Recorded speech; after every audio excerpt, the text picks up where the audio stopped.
ទឹកមុខរបស់ហើយចឹងប្រែជាធ្លីស្មារតីដោយភាពភ្ញាក់ផ្អើល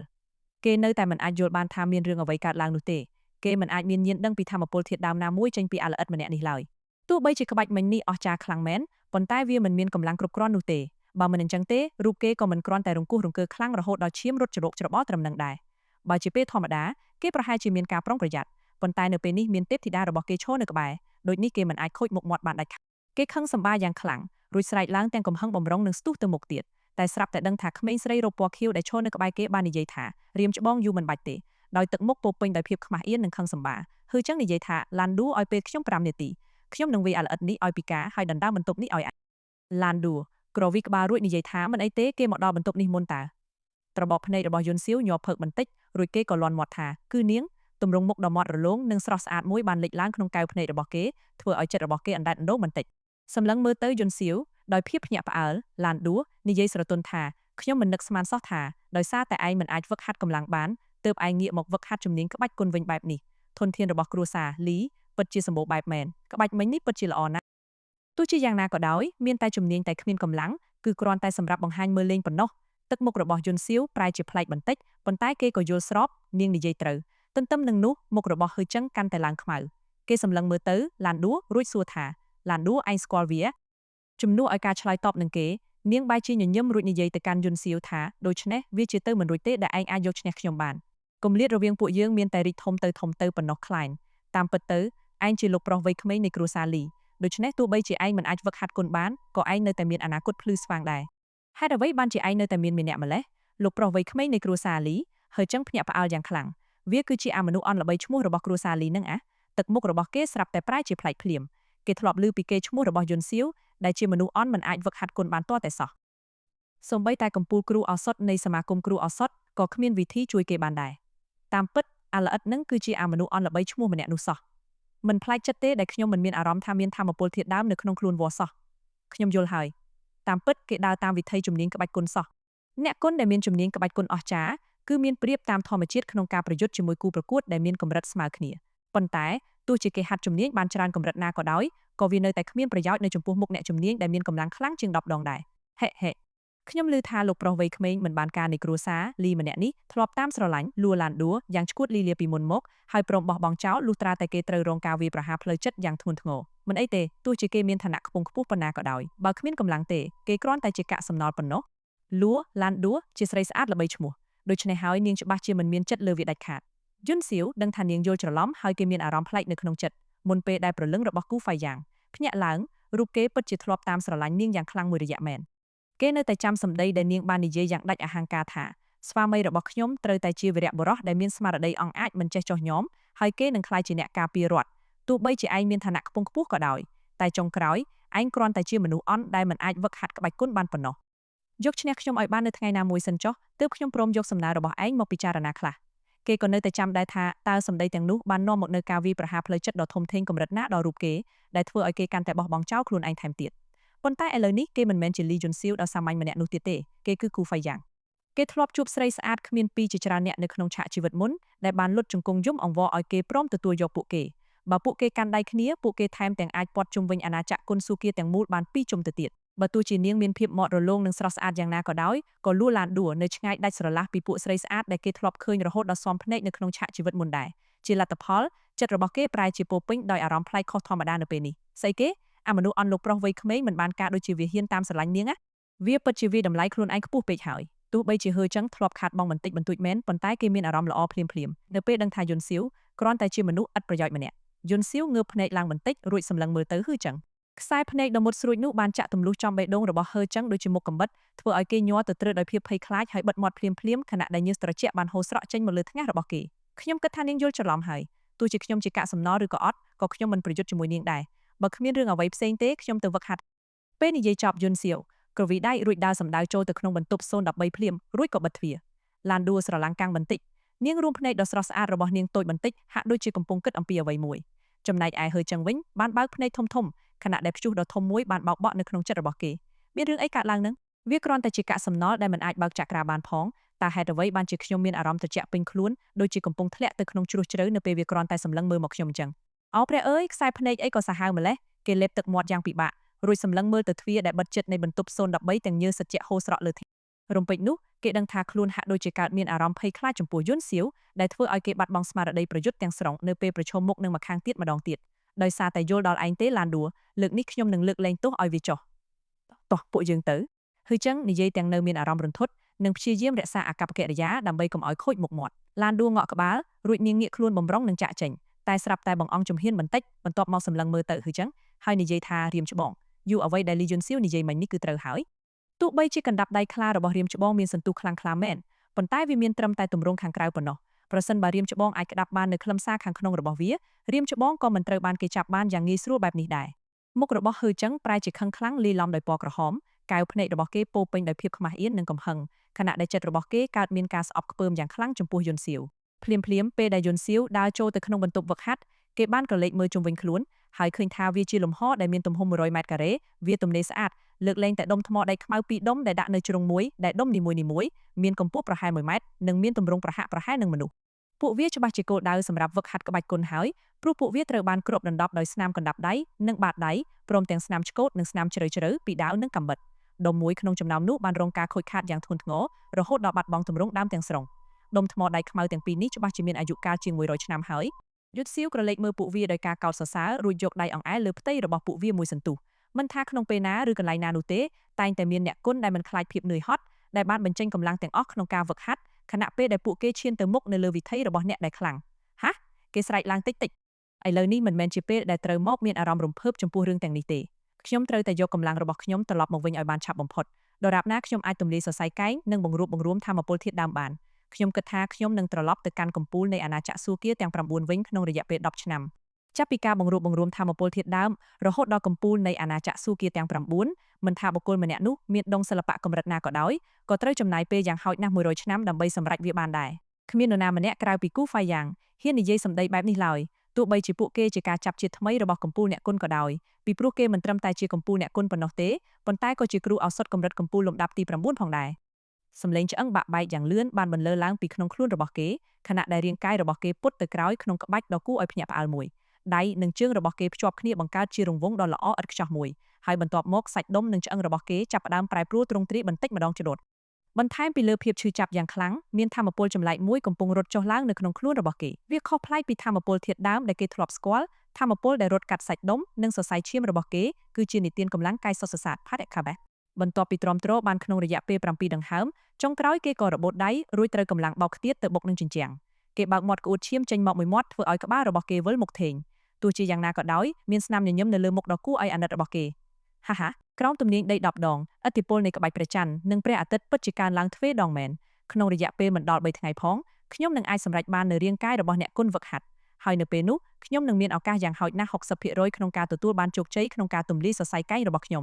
ំខណៈពេលដែលយុនសៀវកំពុងហ្វឹកហាត់នៅក្នុងបន្ទប់សម្ងាត់ព័ត៌មានដែលគេបានយកឈ្នះយូហឺចឹងដោយប្រើតែមួយក្បាច់បានរីករាលដាលពេញតំបន់ទំនាញដី10ដងទាំងមូលគ្រប់គ្នាកំពុងគិតពិចារណាអំពីរឿងនេះទោះបីជាគេមានការសង្ស័យថាបានប្រើប្រាស់ជំនាញក្បាច់គុនកម្រិតខ្ពស់ក៏ដោយប៉ុន្តែការពិតដែលគេបានយកឈ្នះអ្នកគុនហ្វឹកហាត់កម្រិតកំពូលដែលបានបើកចក្រា7ដោយប្រើរាងកាយរបស់មនុស្សធម្មត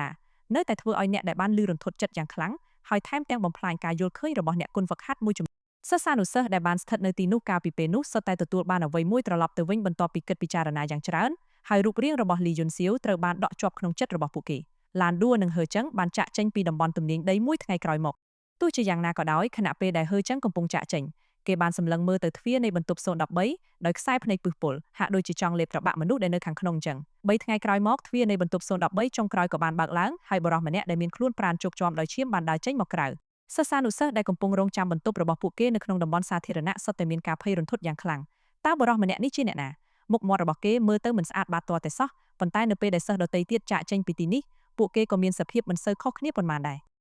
បញ្ហាគឺថាមិនត្រឹមតែគេមើលទៅគួរឲ្យអាណិតប៉ុណ្ណោះទេប៉ុន្តែរាងកាយទាំងមូលរបស់គេត្រូវបានគ្របដណ្ដប់ដោយឈាមធ្វើឲ្យគេមើលទៅគួរឲ្យខ្លាចខ្លាំងណាស់ស្រទាប់ឈាមដ៏ក្រាស់ដែលក៏បានគ្របដណ្ដប់លើផ្ទៃនៃរាងកាយរបស់គេដូចជាឈុតក្រោះឈាមដែលមើលទៅប្លែកខុសគេខ្លាំងណាស់ហើយចេញពីរាងកាយរបស់គេមានជះក្លិនញើសនិងឈាមយ៉ាងឆួលធ្វើឲ្យសិស្សទាំងអស់មានអារម្មណ៍ចង់ក្អួតចំណែកឯសិស្សស្រីមួយចំនួនថែមទាំងចាប់ផ្ដើមក្អួតចង្អោរដោយសារតែទ្រាំមិនបានទៀតផងក្រៅពីកែវភ្នែកដ៏ភ្លឺថ្លាមួយគូគេមើលទៅមិនដូចជាមនុស្សទាល់តែសោះ Under ក្រោមខ្សែភ្នែកដ៏ភ័យរន្ធត់របស់ហ្វូងមនុស្សយុនសៀវបានដើរសម្ដៅត្រង់ទៅក្នុងសង្វៀន Teleport រត់ក៏បាត់ខ្លួនពីតំបន់ទំនាញដី10ដងអ្វីដែលគ្មាននរណាម្នាក់ចាប់អារម្មណ៍នោះគឺ នៅពេលដែលគេមកដល់ទីនេះដំបូងគេត្រូវបង្អង់ជំហានបន្ទាប់ពីដើរបានមួយជំហានទាំងដកដង្ហើមហត់តែនៅពេលដែលគេចាក់ចេញគេមើលទៅមានភាពធូរស្រាលហាក់ដូចជាកំពុងដើរនៅលើដីរាបស្មើអញ្ចឹងតើនោះជាអ្នកណាខ្ញុំមិននឹកស្មានសោះថាគេធ្វើទារុណកម្មខ្លួនឯងរហូតដល់មើលទៅដូចជាខ្មោចបែបនេះតើគេចាំបាច់ត្រូវខំប្រឹងដល់ថ្នាក់ហ្នឹងណៃមិនដឹងទេអីបើខ្ញុំចាំមិនខុសទេនោះគឺលីយុនសៀវដែលបានយកឈ្នះយុហឺចឹងដោយប្រើតែមួយក្បាច់ហ្នឹងស្អីគេគឺវាសោះមិនផ្លែកចិត្តទេដែលវាអាចយកឈ្នះអ្នកគុណហ្វឹកហាត់កម្រិតកំពូលបានទោះបីជាសរសៃកែងរបស់វាស្ទះអស់ក៏ដោយតាមពិតគេបានហ្វឹកហាត់យ៉ាងបដូរផ្ដាច់បែបនេះសោះហេនោះហើយជាអំណាចនៃសេចក្តីស្នេហាលូឡានឌូបានសន្យានឹងវាថានាងនឹងផ្ដល់ឱកាសឲ្យវាបានតាមស្រឡាញ់នាងប្រសិនបើវាអាចយកឈ្នះនាងបានហ៊ីលូឡានឌូពិតជាស្អាតមែនប៉ុន្តែជាមួយនឹងឋានៈរបស់វាជាលោកប្រុសវ័យក្មេងនៃគ្រួសារលីវាមិនគួរជាបញ្ហាធំទេសម្រាប់វាសម្រាប់មានក្មេងស្រីស្អាតដែលមានកម្រិតស្មើគ្នាពី3នាក់មែនទេអ្នកណាទៅដឹងប៉ុន្តែមិនថាវាខំប្រឹងកម្រិតណាក៏ដោយក៏វាមិនអាចយកឈ្នះលក់ឡានឌូទោះជាជំនាញក្បាច់គុណរបស់វាខ្ពស់កម្រិតណាក៏ដោយក៏វាគ្រាន់តែជាធ្លុកម្នាក់នៅចំពោះមុខកម្លាំងដ៏ដាច់ខាតប៉ុណ្ណោះពិតមែនហើយលូឡានឌូជាអ្នកជំនាញម្នាក់ក្នុងចំណោមកម្ពុជាអ្នកជំនាញទាំង5ក្នុងចំណោមសិស្សថ្មីទាំងអស់ខ្ញុំឮថាវានាងបានឈានដល់អាណាចក្រកំណើតកាលពីខែមុនហើយបានក្លាយជាអ្នកគុណពិតប្រាកដហើយឈប់និយាយរឿងមិនប្រយោជន៍ហើយចាប់ផ្ដើមហ្វឹកហាត់ឲ្យខ្លាំងទៅយុវជនទាំងមនុស្សអន់និងក្មេងស្រីម្នាក់បានវាដាច់ពួកយើងទៅហើយអាយរំពេចនោះសំឡេងស្រែកដោយការភ្ញាក់ផ្អើលមួយបានបន្លឺឡើងគ្រប់គ្នាបានងើបមុខឡើងហើយឃើញសិស្សម្នាក់ដែលរៀបនឹងដើរចូលទៅក្នុងបន្ទប់013ឈរនៅពីមុខទ្វារទាំងទឹកមុខស្រងាត់ហ្វុងមនុស្សដែលងឿងឆ្ងល់បានដើរទៅកាន់បន្ទប់នោះហើយអ្វីដែលពួកគេបានឃើញបានធ្វើឲ្យមុខរបស់ពួកគេឡើងខ្មៅភ្លាមដុំថ្មដៃខ្មៅសម្រាប់វឹកហាត់នៅក្នុងបន្ទប់វឹកហាត់បានបាក់ជាពីរទាំងស្រុងដោយផ្នែកខាងលើរបស់វាដេកនៅលើដីហើយនៅលើដីមានគំនរឈាមដ៏គួរឲ្យខ្លាចមួយដុំបេះដូងរបស់មនុស្សគ្រប់គ្នាបានលោតញាប់ញ័រតើអាម្នាក់នេះនៅជាមនុស្សទៀតទេការលិចមុខរបស់យុនសៀវនៅក្នុងសាលវឹកហាត់ទំនាញដីនៅខណៈបន្ទាប់ក៏មិនសូវមានការភ្ញាក់ផ្អើលតែជាងនេះដែរប៉ុន្តែភាពចលាចលមិនយូរប៉ុន្មានក៏បានស្ងប់ស្ងាត់ទៅវិ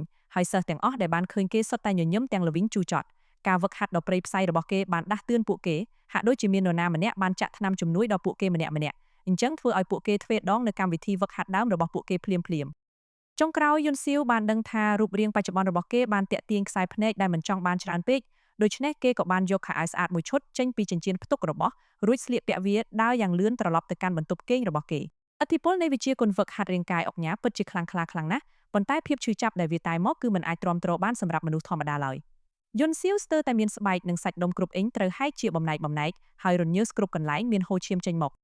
នៅពេលដែលគេទៅដល់ចុងបញ្ចប់នៃការព្យាយាមវឹកហាត់គេស្ទើរតែសន្លប់បាត់ស្មារតីដោយសារតែការឈឺចាប់ហើយគ្រាន់តែទ្រាំទ្រដោយសភាវគតិតែប៉ុណ្ណោះរាល់អ្នកជំនាញដែលបានក្លាយជាកម្ពុជាអ្នកគុណតាមរយៈការវឹកហាត់សុទ្ធតែមិនមែនជាមនុស្សធម្មតាឡើយពួកគេសុទ្ធតែបានទ្រាំទ្រនឹងភាពនឿយហត់ច្រើនជាងមនុស្សធម្មតារាប់រយដងមុនពេលពួកគេសម្រេចបាននូវលទ្ធផលដែលធំធេងជាងរាប់រយដងវាមិនដែលផ្លូវកាត់សម្រាប់វិថីរបស់អ្នកដែលខ្លាំងនោះទេយុនសៀវបានងូតទឹកភ្លាមនៅពេលដែលគេត្រឡប់ទៅដល់បន្ទប់គេងស្បែករបស់គេដែលធ្លាប់មានស្នាមរបួសនិងគួរឲ្យខ្លាចក្នុងការសម្លឹងមើលបែរជាប្រែជាមាត់រលោងដូចជាត្បូងថ្មដោយគ្មានសល់ស្នាមរបួសសូម្បីតែមួយកន្លែងហើយនៅក្នុងចលនារបស់គេច្បាស់ជាមានអារម្មណ៍ថាមានកម្លាំងមួយដែលគេបានបាត់បង់ជាយូរមកហើយទោះបីជាវានៅតែខ្សោយខ្លាំងមែនប៉ុន្តែគេមានចិត្តពេញចិត្តយ៉ាងខ្លាំងនឹងវាពិតជាវិជាហ្វឹកហាត់រាងកាយលេខ1នៅក្រៅមេឃមែនព្រោះវាបានផ្ដល់ឲ្យខ្ញុំនៅរាងកាយមួយដែលខ្លាំងជាងរាងកាយដែលត្រូវបានលាងជម្រះដោយឱសថព្រលឹងកម្រិតទី9ទៅទៀតឥឡូវនេះជាមួយនឹងរាងកាយរបស់អ្នកគុណហ្វឹកហាត់ខ្ញុំអាចចាប់ផ្ដើមសាកល្បងជាមួយនឹងការផ្សំឱសថសាមញ្ញមួយចំនួនបានហើយដរាបណាខ្ញុំអាចផលិតគ្រាប់ថ្នាំឱសថកម្រិតទាបបានល្បឿននៃការហ្វឹកហាត់របស់ខ្ញុំអាចនឹងត្រូវបានពន្លឿនបន្ថែមទៀតកម្លាំងរបស់គ្រូឱសថគឺអាស្រ័យលើកម្លាំងនៃព្រលឹងប៉ុន្តែការចម្រាញ់ជាមូលដ្ឋានជាច្រើនទាមទារឲ្យមានកម្លាំងកាយខ្លះមុនពេលដែលអាចអនុវត្តបានគេកំពុងគិតចង់ទៅទិញថ្នាំរុក្ខជាតិនិងឧបករណ៍ចម្រាញ់ខ្លះតែស្រាប់តែមានអារម្មណ៍ត្រជាក់នៅផ្នែកខាងក្រោយក្បាលរបស់គេមាននរណាម្នាក់កំពុងដើរចេញមួយដៃមករកគេហឺត្រជាក់មួយរួចលូកដៃទៅខាងក្រោយខ្នងរបស់គេដោយមិនទាំងងាកមើលផងក្រសោបសំដៅទៅរកការវាយប្រហារដែលកំពុងចូលមកផាច់កម្លាំងមួយសន្ទុះបានបោកទង្គិចចំបាតដៃរបស់គេខណៈដែលគេក្តាប់ម្រាមដៃរបស់គេយ៉ាងណែនរួចធ្វើការបកក្រោយមួយកកដៃស្ដាំរបស់គេបង្វិល360ដឺក្រេរួមជាមួយនឹងរាងកាយរបស់គេក្រាក់ខ្យល់អាកាសបន្លឺឡើងនៅសំឡេងបាក់ឆ្អឹងរួមជាមួយនឹងសំឡេងស្រែកយ៉ាងខ្លាំងថាលោកប្រុសវ័យក្មេងយុនគឺខ្ញុំតាអាយ៉យដៃរបស់ខ្ញុំគឺនៅពេលនោះហើយទើបយុនសៀវឃើញច្បាស់ថាបុគ្គលម្នាក់នោះជាអ្នកណារួចក៏ស្រឡាំងកាំងអាធាត់ហានបៃមុខជូរដោយភាពឈឺចាប់ខណៈដែលគេសម្លឹងមើលទៅដៃរបស់គេដែលត្រូវបានបត់បែនរហូតមើលទៅដូចជានំកង់ខ្សៀរួចនិយាយទាំងអាណិតខ្លួនឯងថាលោកប្រុសវ័យក្មេងយុនដៃរបស់ខ្ញុំពិការបាត់ហើយស្ម័គ្រមុខឯងហើយអ្នកណាប្រោឲ្យឯងមកលបបាយប្រហារខ្ញុំពីក្រោយយុនសៀវនិយាយទាំងខឹងចាត់ទុកថាឯងមានសំណាងហើយដែលខ្ញុំគ្រាន់តែធ្វើឲ្យឆ្អឹងរបស់ឯងបាក់ជា7ដុំប៉ុណ្ណោះទៅបន្ទប់ព្យាបាលបន្តិចទៀតទៅរួចយកមើមរុក្ខជាតិនិងម្សៅលាយពួកវាបញ្ចូលគ្នារួចលាបល្បាយនោះនៅលើដៃរបស់ឯងនឹងមិនអីទេក្នុងរយៈពេល2-3ថ្ងៃ ខ្ញុំឃើញឯងប្លែកបន្តិចកាលពីលើកមុនដូច្នេះខ្ញុំចង់សាកល្បងមើលឯងប៉ុណ្ណោះគឺនៅពេលនោះហើយទើបហានបៃនិយាយទាំងមិនចង់ជឿថាលោកប្រុសវ័យក្មេងយន្តកម្លាំងរបស់ឯងឬមួយក៏យន្តសៀវក្រវីក្បាលរួចនិយាយថាខ្ញុំមិនទាន់បានបើកចក្រារបស់ខ្ញុំនៅឡើយទេតើឯងមានការអីជាមួយខ្ញុំមែនទេភ្នែករបស់ហានបៃបើកធំធំខណៈដែលគេនិយាយទាំងអស់សង្ឃឹមថាឯងប្រែជាខ្លាំងដល់ថ្នាក់នេះទៅហើយតែឯងនៅមិនទាន់បើកចក្រាទៀតតើឯងទៅសំងំខ្លួននៅឯណាដែរកាលពីប្រហែលថ្ងៃនេះអ្នកគ្រូលួកំពុងតាមរកឯងគ្រប់កន្លែងហើយតើក្មេងស្រីម្នាក់នេះមានការអីជាមួយខ្ញុំតើនាងបំរុងនឹងបញ្ជូនខ្ញុំទៅបន្ទប់ទំនាញដីមែនទេយន្តសៀវនិយាយដោយមិនខ្វល់ខ្វាយហានបៃញើសសជាក់ចេញមកក្មេងស្រីលោកប្រុសវ័យក្មេងយន្តឯងមិនមែនវង្វេងស្មារតីទេមែនទេបើឯងចង់ស្លាប់គ្រាន់តែនិយាយមករឿងមួយទៀតឯងប្រហែលជាមានបញ្ហាធំហើយឡានហ្វៃក៏បាត់ខ្លួនកាលពីប្រហែលថ្ងៃនេះដែរហើយខ្ញុំឮថាគេកំពុងវឹកហាត់នៅក្នុងបន្ទប់សម្ងាត់ដើម្បីទម្លាយចូលទៅក្នុងអាណាចក្រកំណើតឯងបានធ្វើឲ្យឌូហ្វេងនិងឡាវជេពីកាដូច្នេះគេច្បាស់ជានឹងមកតាមរកឯងមុនគេនៅពេលគេដើរចេញមកយន្តសៀវក្រឡេកមើលទៅហានបៃដែលមើលទៅមានការបារម្ភរួចក៏ញញឹមធ្វើចិត្តឲ្យស្ងប់ទៅវាគ្រាន់តែជាអាណាចក្រកំណើតប៉ុណ្ណោះហានបៃនិយាយទាំងកំហឹងនិងភាពតច្រកតើឯងដឹងទេថាអាណាចក្រកំណើតមានន័យដូចម្ដេចវាមានន័យថាបុគ្គលម្នាក់នោះបានបង្រួបបង្រួមថាមពលធាតុដើមហើយបានក្លាយជាអ្នកគុណពិតប្រាកដមានគម្លាតដ៏ធំធេងរវាងអ្នកគុណនិងពួកយើងដែលជាអ្នកគុណហ្វឹកហាត់ចិនសិនព្រះនាងរូសួរនិងខ្ញុំបានបារម្ភពីឯងជាច្រើនថ្ងៃមកហើយប៉ុន្តែមើលឯងចុះវាគ្រាន់តែជាអាណាចក្រកំណើតប៉ុណ្ណោះហេយន្តសៀវញញឹមខ្សោយទោះបីជាឡានហ្វៃក្លាយជាអ្នកគុណពិតប្រាកដក៏ដោយតើវាមានរឿងអីទៅគេសូម្បីតែមិនទាន់មានលក្ខណៈសម្បត្តិគ្រប់គ្រាន់នឹងលិទ្ធស្បែកជើងរបស់គេផងទោះបីជាគេគ្មានមូលដ្ឋានវឹកហាត់នៅពេលនេះក៏ដោយក៏គេមិនយកអ្នកគុណធម្មតាម្នាក់មកដាក់ក្នុងចិត្តដែរមិនថាជាយូហឺចឹងឬឡានហ្វៃនោះទេពួកគេមិនខុសពីក្មេងអាយុ3ឆ្នាំនៅក្នុងខ្សែភ្នែករបស់គេឡើយខ្ញុំបំរុងនឹងទៅទិញរបស់ខ្លះប៉ុន្តែខ្ញុំខ្វះលុយខ្ចីលុយខ្លះមកទោះបីជាយន្តសៀវជាលោកប្រុសវ័យក្មេងនៃគ្រួសារលីក៏ដោយប៉ុន្តែគេត្រូវបានផាត់ចេញពីគ្រួសារជាយូរមកហើយលុយហោប៉ៅរបស់គេក៏មិនមានច្រើនដែរដូច្នេះហើយបើប្រៀបធៀបជាមួយលោកប្រុសវ័យក្មេងដទៃទៀតគេពិតជាក្រីក្រខ្លាំងណាស់ភ្នែករបស់ហានបៃបើកធំធំខណៈដែលគេនិយាយទាំងភ្ញាក់ផ្អើលថាតើឯងពិតជាមិនបារម្ភទាល់តែសោះមែនឯងដឹងទេនៅក្នុងចំណោមសិស្សថ្មីជាង 3000 នាក់នៅក្នុងវគ្គរបស់ពួកយើងមានតែប្រហែល30នាក់ប៉ុណ្ណោះដែលសម្រេចបានការទម្លាយកម្រិតរហូតមកដល់ពេលនេះហើយក្លាយជាអ្នកគុណអ្នកដែលធ្វើវាបានទោះបីជាស្ថិតនៅក្នុងឋានៈក្រីក្រក៏ត្រូវបានចាត់ទុកថាជាសិស្សល្អបំផុតដែរសិស្សនៅក្នុងឋានៈរបស់ពួកគេសុទ្ធតែជាកូនចៅរបស់អ្នកមានអំណាចដូច្នេះពួកគេតែងតែហៅឋានៈដទៃទៀតថាជាឋានៈក្រីក្រតាមទម្លាប់ប៉ុន្តែកម្លាំងសរុបនៃឋានៈរបស់ពួកគេក៏អន់បំផុតក្នុងចំណោមឋានៈដទៃទៀតដែរដូច្នេះឋានៈដទៃទៀតក៏ហៅឋានៈរបស់ពួកគេថាជាឋានៈសំណល់ដូចគ្នាអូខ្ញុំបារម្ភតាប៉ុន្តែវាមិនមានប្រយោជន៍ទេក្នុងការបារម្ភតើឯងមានលុយប្រមាណឥឡូវនេះខ្ចីទាំងអស់មកចាំខ្ញុំសងឯងវិញនៅពេលក្រោយ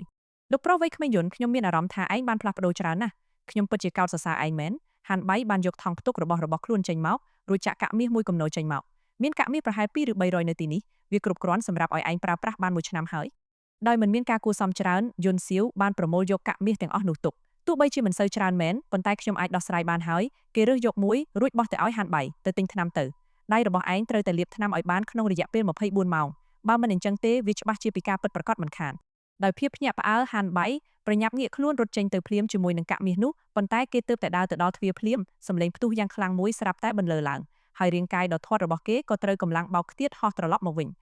គេបានបន្សល់ទុកនៅខ្សែឈាមនៅលើអាកាសមុនពេលដួលទៅលើដីនៅក្បែរជើងរបស់យន្តសៀវរួចក៏សន្លប់បាត់ស្មារតីមានស្នាមដានជើងយ៉ាងច្បាស់មួយនៅលើពោះដ៏ធំរបស់គេអាមនុស្សកាក់សំណល់ដែលមិនដឹងពីក្តីស្លាប់ឬគ្រោះថ្នាក់សម្លេងហឹសត្រជាក់មួយចេញមកពីខាងក្រៅទ្វារហើយបន្ទាប់មកស្រមោលមួយត្រូវបានបោះចូលមកដួលនៅក្បែរអាធាត់ហានបុរសម្នាក់នោះត្រូវបានគ្របដណ្ដប់ដោយឈាមមុខរបស់គេហើមដូចជាផ្លែត្រឡាចខណៈដែលគេកំពុងធ្ងោដោយភាពឈឺចាប់ទាំងដេកននៀលនៅលើដីមាត់រអ៊ូរទាំនៅអ្វីមួយដែលស្ដាប់មិនយល់យន្តសៀវសម្លឹងមើលគេមួយសន្ទុះមុនពេលគេចំណាំបានថាបុរសម្នាក់នោះគឺជាចិនសិនលីយន្តសៀវឯងហ៊ានណាស់មកប៉ះពាល់មនុស្សថ្ងៃនេះខ្ញុំនឹងវាយឯងឲ្យពិការទាំងស្រុងមនុស្សជាង10នាក់បានស្ទុះចូលមកតាមទ្វារដែលដឹកនាំដោយគ្មាននរណាក្រៅពីឡានហ្វៃនោះទេគេដើរចូលមកយ៉ាងក្រអឺតក្រទមថាមពលរបស់គេកើនឡើងជាមួយនឹងរាល់ជំហានដែលគេដើរនៅពេលដែលគេដើរមកដល់ពីមុខយន្តសៀវពន្លឺដ៏ភ្លឺថ្លាមួយបានចេះចេញពីរាងកាយរបស់គេធ្វើឲ្យគេមើលទៅមានអំណាចខ្លាំងណាស់វាគឺជាពន្លឺនៃថាមពលធាតុដើមដែលជាសញ្ញាសម្គាល់របស់អ្នកគុណមេបងឯងពិតជាបានក្លាយជាអ្នកគុណពិតប្រាកដហើយមែនទេឯងត្រូវតែសងសឹកឲ្យខ្ញុំឌូហ្វេងដែលឈរនៅពីក្រោយឡានហ្វៃបានស្រែកឡើងខ្លាំងចន្លោះជើងរបស់គេហើមប៉ោងហាក់ដូចជាគេបានដាក់ចានដែកមួយនៅក្នុងនោះអញ្ចឹងដែលមើលទៅច្បាស់ជាមានបង់រុំរបួសច្រើនពេកដែលមិនទាន់បានដកចេញលួជេដែលឈរនៅក្បែរគេមានមុខស្លេកស្លាំងកែវភ្នែករបស់គេឆេះឆួលដោយកំហឹងសម្លាប់ហើយរាងកាយរបស់គេញ័រទៅត្រើតដោយភាពខឹងសម្បារហេតុអ្វីបានជាឯងមានពន្លឺពេញខ្លួននៅពេលឯងទើបតែឈានជើងចូលទៅក្នុងអាណាចក្រកំណើតបែបនេះតើឯងស្មានតែខ្លួនឯងជាក្របគត់មានពន្លឺមែនទេយន្តសៀវអោនខ្លួនទៅពិនិត្យមើលរបួសរបស់ហានបៃនិងចិនសិនគេមានអារម្មណ៍ធូរស្រាលនៅពេលឃើញថាពួកគេមិនស្ថិតក្នុងគ្រោះថ្នាក់ដល់ជីវិតឡើយទោះបីជាមើលទៅមានរបួសធ្ងន់ធ្ងរក៏ដោយទោះជាយ៉ាងណាក៏ដោយ កែវភ្នែករបស់គេចាប់ផ្ដើមភ្លឺឡើងនៅកំហឹងសម្លាប់ហើយឯងទាំងពីរនាក់វាទើបតែមានរយៈពេល3ថ្ងៃប៉ុណ្ណោះចាប់តាំងពីខ្ញុំបានឃើញឯងលើកចុងក្រោយហេតុអ្វីបានជាសម្លេងរបស់ឯងប្រែប្រួលបែបនេះអូចុះពុកចង្ការរបស់ឯងទៅណាអស់ហើយសម្ដីនោះបានចាក់ចំចំណុចខ្សោយរបស់ឌូហ្វេងចំពេញទំហឹងនិងបានធ្វើឲ្យគេក្អួតឈាមចេញមកមួយមាត់ដោយសារតែកំហឹងមុនពេលគេស្រែកឡើងយ៉ាងឈួតលីលាថាសម្លាប់វាទៅមេបងឯងត្រូវតែសម្លាប់វាឲ្យខ្ញុំមានសម្លេងស្រែកយ៉ាងខ្លាំងនៅក្នុងសម្លេងរបស់គេដូចជាសម្លេងមនុស្សស្រីដែលធ្វើឲ្យអ្នកដែលបានលឺញ័រខ្លួនទៅត្រើតដោយមិនដឹងខ្លួនថ្ងាសរបស់ពួកគេគ្របដណ្ដប់ដោយញើសឡានហ្វៃក៏ញ័រខ្លួនដែររួចក៏លបដើរថយទៅចំហៀងបន្តិចមុនពេលចង្អុលទៅយុនសៀវហើយនិយាយថាតើឯងព្រមលុតជង្គង់ក្រាបក្បាលខ្លួនឯងឬក៏ឯងចង់ឲ្យខ្ញុំវិបំបែកដៃជើងរបស់ឯងហើយធ្វើឲ្យឯងពិការទាំងស្រុងយុនសៀវជាមនុស្សអន់ដែលគេអាចធ្វើបាបបានតាមចិត្តប៉ុន្តែមានរឿងជាច្រើនទៀតដែលត្រូវគិតគូរប្រសិនបើគេបំរុងនឹងសម្លាប់ម្ខាងទៀតព្រោះថាការសម្លាប់គេគឺស្មើនឹងការទះកំភ្លៀងគ្រួសារលីចំពេញទំហឹងដែលនឹងបំផ្លាញទាំងស្រុងនៅសន្តិភាពខាងក្រៅរវាងគ្រួសារទាំងពីរផលវិបាកនៃសកម្មភាពបែបនេះគឺមិនអាចទាយទុកជាមុនបានឡើយដូច្នេះហើយឡានហ្វៃបានមកទីនេះជាមួយនឹងគំនិតចង់ធ្វើឲ្យយុនសៀវពិការនិងខូចមុខមាត់ចំពោះអ្វីដែលគេបានធ្វើដាក់ឌូហ្វេងឯងចង់ធ្វើឲ្យខ្ញុំពិការមែនទេកែវភ្នែករបស់យុនសៀវប្រែជាត្រជាក់ហើយថាមពលមួយសន្ទុះស្រាប់តែរីករាលដាលចេញពីរូបគេទោះបីជាវាមិនមានសម្ពាធដូចជាថាមពលធាតុដើមក៏ដោយប៉ុន្តែវាហាក់ដូចជាមានថាមពលដែលមិនអាចរៀបរាប់បានមួយបានបង្រួបបង្រួមនៅលើអាកាសដែលធ្វើឲ្យក្រុមមនុស្សរួមទាំងឡានហ្វៃមានអារម្មណ៍មិនស្រួលខ្លួនខណៈដែលញើសបានហូរចេញពីបាតដៃរបស់ពួកគេវាមានរយៈពេលយូរណាស់មកហើយដែលខ្ញុំមិនបានឮសម្ដីក្រអឺតក្រទមបែបនេះមានរឿងអីកើតឡើងនឹងហេតុអ្វីបានជាខ្ញុំមានអារម្មណ៍ញ័រទៅត្រើតបែបនេះឡានហ្វៃភ្ញាក់ផ្អើលយ៉ាងខ្លាំងហើយអារម្មណ៍ភ័យខ្លាចចាប់ផ្ដើមរីករាលដាលពេញខ្លួនគេបានប្រមូលភាពក្លាហានរបស់ខ្លួនជាមួយនឹងការស្រែកឡើងទាំងកំហឹងហើយដាវដៃខ្មៅមួយបានលេចឡើងនៅក្នុងដៃរបស់គេនៅខណៈបន្ទាប់ដោយមិននិយាយអ្វីមួយម៉ាត់ទៀតគេបានទម្លាក់ដាវចុះមកសម្ដៅទៅរកយុនសៀវភ្លាមអារម្មណ៍ភ័យខ្លាចនោះគឺចម្លែកខ្លាំងណាស់រហូតធ្វើឲ្យសរសៃប្រសាទរបស់គេឡើងតឹងណែនគេមានការបារម្ភថាប្រសិនបើគេមិនធ្វើសកម្មភាពឲ្យបានដាច់ខាតទេគេនឹងមិនមានភាពក្លាហានក្នុងការវាយប្រហារម្ដងទៀតឡើយអារម្មណ៍នោះគឺប្រហាក់ប្រហែលនឹងការឈរនៅលើទូកតូចមួយប្រឈមមុខនឹងរលកព្យុះដ៏ខ្លាំងក្លាដែលអាចបំផ្លាញពិភពលោកបានអញ្ចឹងតើខ្ញុំអាចមានអារម្មណ៍បែបនេះបានយ៉ាងដូចម្ដេចនេះពិតជាមិនសមហេតុផលតតែសោះគេបានជំរុះរាល់ការគិតច្របូកច្របល់ចេញពីចិត្តភ្លាមៗហើយដាក់កម្លាំងទាំងអស់ទៅលើដៃទាំងពីររបស់គេ